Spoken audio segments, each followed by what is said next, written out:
So we were bringing, in fact, together two groups. One of them was very interested in the issue of education, and the other one was very interested in globalization in relation to the question of a global citizenship pact. And what you noticed initially when we were going around the group was that we tended to address one or the other. And then at a certain point, we really started talking about education. And so we were talking, and then we were getting very specific about the question of what's the situation in Spain, how do you address that, the role of books in education, access to books and stuff like that.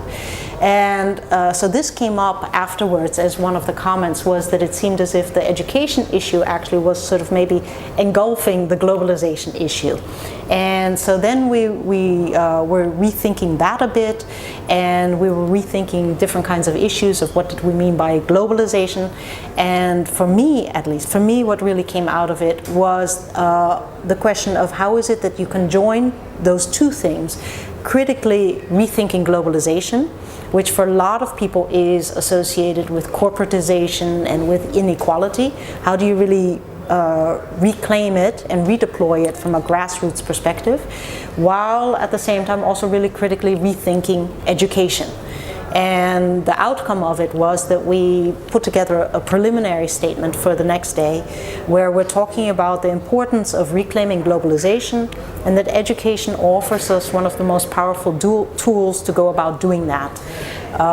And so we thought about that, and we tried to incorporate a number of the comments from the critics of our session who were concerned about issues of language preservation, access to the internet, media literacy, teacher training, while still sort of keeping what the core theme of our group was.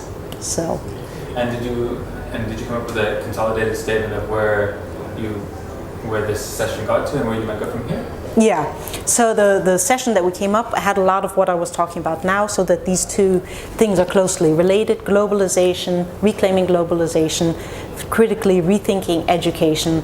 We're very interested in Paulo Freire and think that he offers us some very useful tools for going about doing that.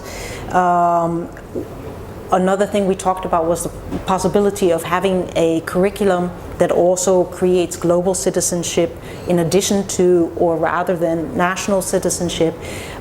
We'd like to see the education possibly, this was one of the proposals, culminate in a mandatory 2-year social service program that requires people, in fact, to do social service outside their country and their region of birth.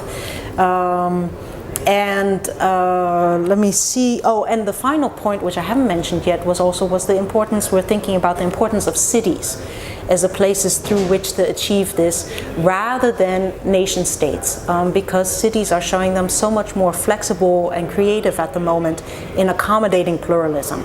And so that's, I think, the final component when we're trying to think more strategically about where would you locate this kind of transformation, how would you go about achieving it.